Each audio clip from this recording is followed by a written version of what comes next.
आत्मबन्धन masters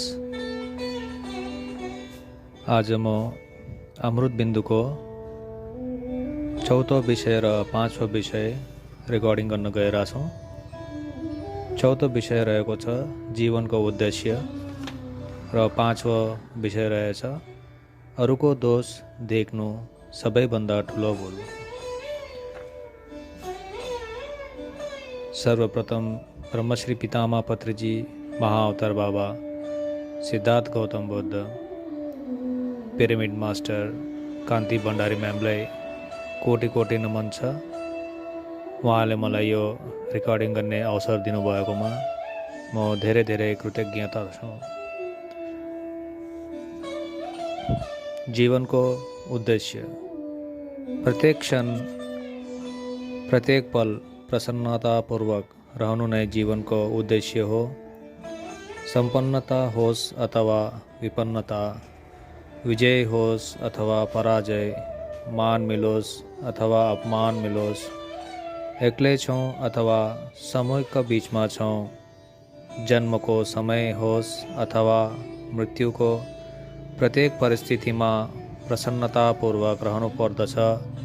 केवल समृद्धिमा, विजयमा अथवा मान प्राप्तिका बेला मात्रै खुसी खोज्नेवालाले बुझ्नुपर्छ कि उसलाई जीवनको वास्तविक उद्देश्य अझै प्राप्त भएको छैन।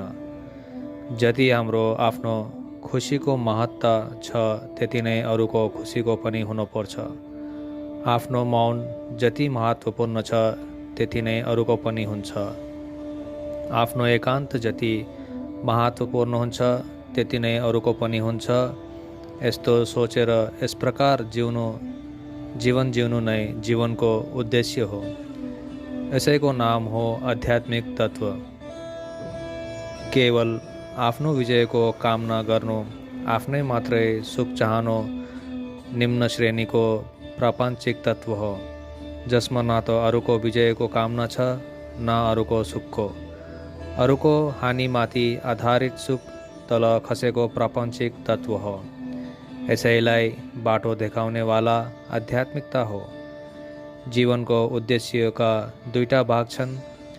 एउटा जीवनको उद्देश्य हो भने अर्को जीवनको कार्यक्रम हो। यो जीवनको कार्यक्रम प्रत्येक व्यक्तिले आफै रोजेको हुन्छ। प्रत्येक व्यक्तिको आफ्ना विशेषता हुन्छ र प्रत्येकको आफ्नो एउटा कार्यक्रम पनि, जुन उसले जन्मनभन्दा पहिला योजना बनाएर राखेको हुन्छ। जीवनको उद्देश्यलाई सामुन्ने राखेर जिउनु र आध्यात्मिक जीवनमा जिउनु, यी दुवै यद्यपि पूर्ण जीवन बाँच्नु त हो तर परिपूर्ण भएर बाँचे जस्तो होइन। आध्यात्मिक तत्त्वका साथ रहेर पनि प्रत्येक व्यक्तिको एउटा जीवन कार्यक्रम सधैँ रहेको हुन्छ। आफ्नो विशिष्टता संसारलाई दिनु नै जीवनको कार्यक्रम हो। उदाहरणका लागि उस्ताद बिस्मिल्लाह खानका लागि हर क्षण आनन्दपूर्वक जिउनु उनको आध्यात्मिकता हो, तर शहनाईको सङ्गीत संसारलाई दिनु नै उनको जीवनको कार्यक्रम हो। गान्धीजीको लागि आनन्दका साथ जिउनु उनको आध्यात्मिकता हो, तर आफ्नो तरिकाले स्वतन्त्रताको आन्दोलन चलाउनु उहाँको लागि जीवनको कार्यक्रम थियो। मदर तेरेसाको लागि खुसीपूर्वक रहनु उहाँको आध्यात्मिकता हो, तर अनाथ, वृद्ध, रोगीहरूको लागि सहनशीलता र करुणाका साथ सेवा प्रदान गर्नु उनको जीवनको कार्यक्रम थियो। आनन्द त छ तर आफ्नो विशिष्टता छैन भने जिन्दगी परिपूर्ण हुँदैन। जीवनको उद्देश्यले यदि पूर्णता दिन्छ भने जीवनको कार्यक्रमले परिपूर्णता दिन्छ। जीवनको उद्देश्य भनेको निजी वस्तु हो, तर जीवनको कार्यक्रम अरूका लागि हुन्छ। यो संसारसित जोडिएको हुन्छ। आध्यात्मिकताका बिना जीवनको उद्देश्य हुन सक्दैन। कुनै पनि कलामा यदि विशेष उद्यम अथवा प्रयास गरिएन भने जिन्दगीमा कुनै विशिष्टता रहँदैन। यसरी संसारमा अलग अलग किसिमका व्यक्तिहरू छन्। जसको न जीवनको उद्देश्य छ न त जीवनको कार्यक्रम। तिनीहरू अझै पनि शिशु आत्मा हुन्, जोसित जीवनको उद्देश्य त छैन तर जीवनको आफ्नो विशिष्टता छ। तिनको जीवन अर्थपूर्ण छ। जोसित जीवनको उद्देश्य त छ तर जीवनको विशिष्टता छैन, तिनीहरू पूर्ण हुन्। जोसित जीवनको उद्देश्य पनि छ र जीवनको कार्यक्रम पनि छ, उनको जीवन परिपूर्ण छ। जीवनको उद्देश्य केवल ध्यानद्वारा मात्रै प्राप्त गर्न सकिन्छ। मित्रजन, यो विषय जीवनको उद्देश्य यहाँ समाप्त हुन्छ। अब अर्को विषय 5वां, अरूको दोष देख्नु सबैभन्दा ठुलो भूल। यस संसारमा विभिन्न प्रकारका व्यक्तिहरू छन्। एकतिर तिनीहरू जसलाई पहिलोपल्ट मानव शरीर प्राप्त भएको छ, अर्कोतिर तिनीहरू जसले मानव शरीरका साथमा 10वटा जन्म लिइसकेका छन्।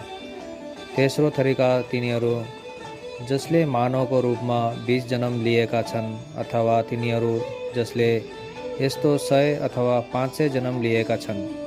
ती सबैको स्वभाव एक जस्तो हुँदैन। आफ्ना पहिला जन्महरू मनुष्य तमोगुण प्रधान स्वरूप रहन्छ, त्यसपछि रजोगुण प्रधान स्वरूपमा आउँछ, अनि फेरि सत्वगुण प्रधान स्वरूपलाई प्राप्त गरिसकेपछि ऊ निर्गुण बन्दछ। तेस्रो थरीका तिनीहरू जसले मानवको रूपमा 20 जन्म लिएका छन्, अथवा तिनीहरू जसले यस्तो 100 अथवा 500 जन्म लिएका छन्। ती सबैको स्वभाव एक जस्तो हुँदैन। आफ्ना पहिला जन्महरूमा मनुष्य तमोगुण प्रधान स्वरूपमा रहन्छ, त्यसपछि रजोगुण प्रधान स्वरूपमा आउँछ, अनि फेरि सत्वगुण प्रधान स्वरूपलाई प्राप्त गरिसकेपछि ऊ निर्गुण बन्दछ। अलग अलग प्रकारका व्यक्तिहरूको गुण पनि अलग अलग हुन्छ। यही कारणले गर्दा उनीहरूको कर्म पनि अलग अलग हुन्छ। फरक गुणवाला व्यक्तिका कर्म पनि उसको गुण अनुरूप हुन्छन्। तमोगुण प्रधान व्यक्तिको कर्म उसको गुण प्रतिरूप नै हुन्छ। यसरी नै रजोगुण प्रधान व्यक्तिको कर्म रजोगुणको प्रतिरूप हुन्छ। फलस्वरूप दुवैको कर्म भिन्न भिन्न प्रकारका हुन्छन्। रजोगुण प्रधान व्यक्तिको कर्म सत्वगुण प्रधान व्यक्तिको कर्मभन्दा भिन्दै हुन्छ। यदि पहिलो व्यक्ति राजनीतिमा रुचि लिन्छ भने अर्कोले सङ्गीत, भजन, कीर्तन र खेलकुदमा रुचि लिन्छ। यसरी नै सात्विक गुण प्रधान व्यक्तिको कर्म निर्गुणको कर्मभन्दा फरक हुन्छ। निर्गुण प्रधान व्यक्ति सधैँ ध्यान गरिरहन्छ, त्यसैको बारेमा कुराकानी गर्छ। उसले सङ्गीत, भजन, खेलकुद अथवा अन्य कलाको बारेमा धेरै कुरा गर्दैन। व्यक्तिको कार्यक्षेत्र उसको मूल गुणको अनुसार चल्छ। ऊ त्योसँग बाँधिएको हुन्छ। जस्तो उसको आन्तरिक गुण हुन्छ, त्यस्तै उसको बाहिरको कार्यक्षेत्र हुन्छ। Your deeds are natural shadows of your gunas.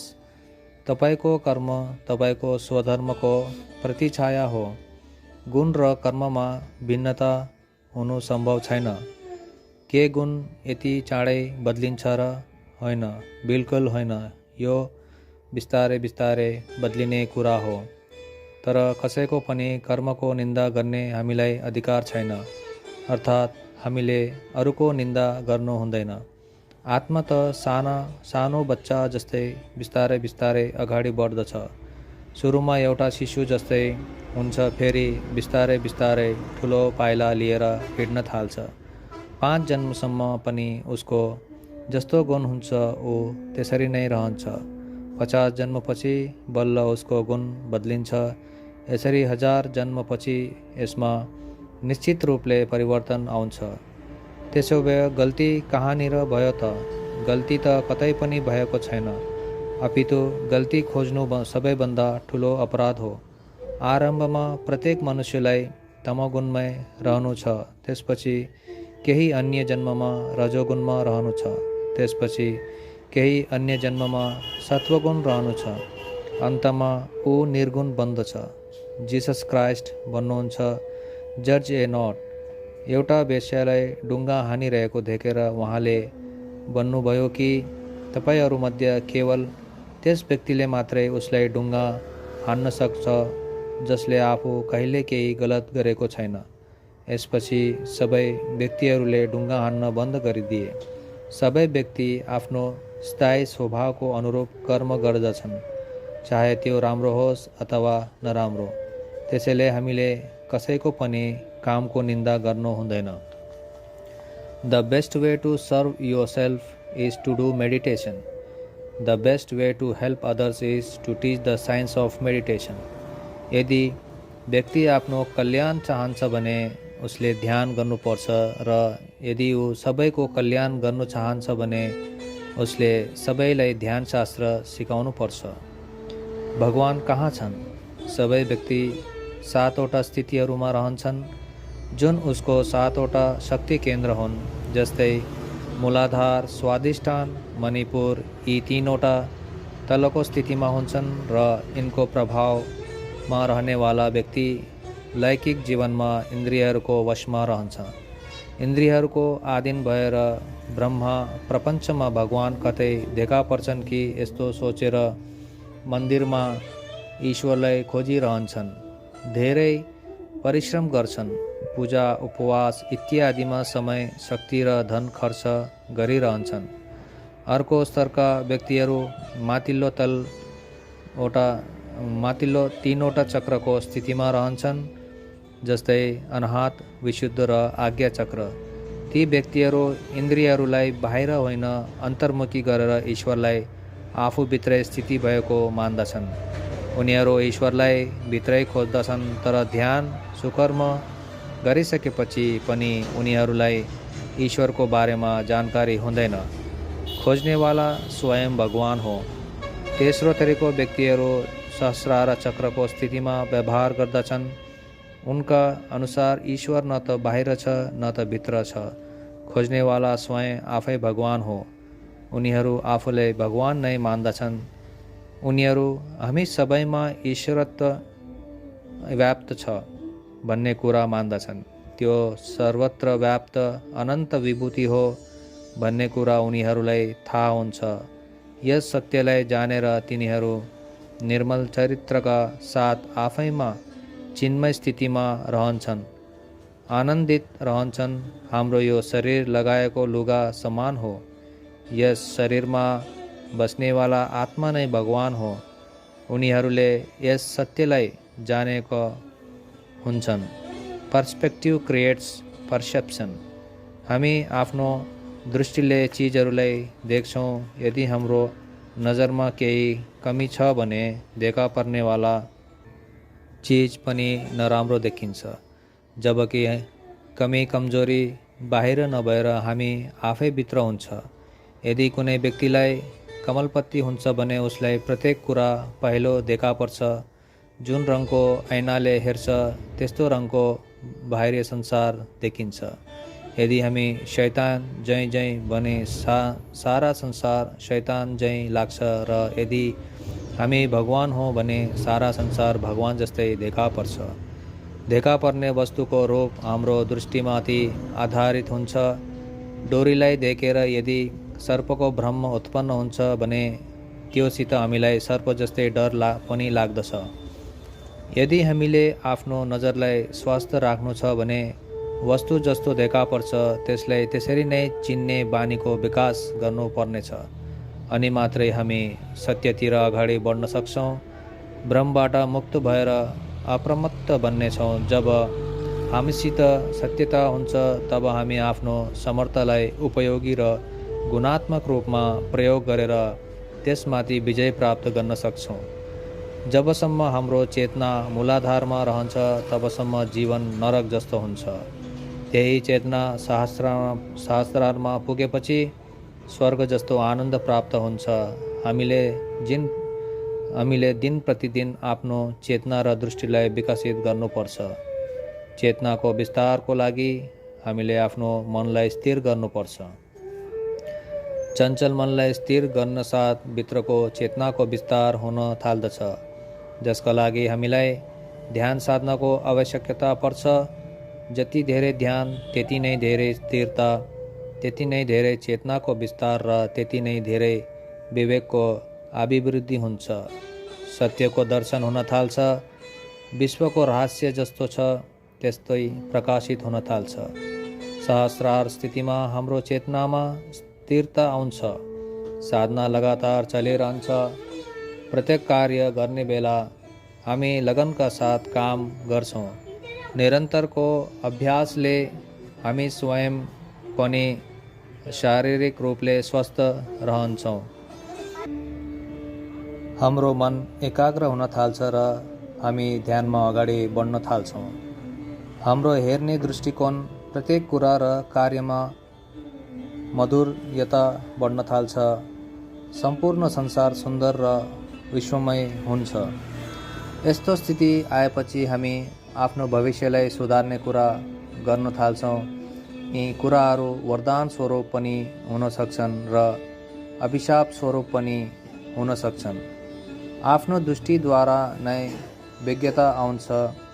विज्ञताबाट नै हाम्रा काम हुन्छन् र तिनै कामद्वारा जीवनमा विजय प्राप्त हुन्छ। यसै कारण हाम्रा सम्बन्ध, हाम्रो धर्म, हाम्रा साधनाहरू, हाम्रो स्वभाव र प्रभाव पनि यस विज्ञतामाथि आधारित हुन्छ।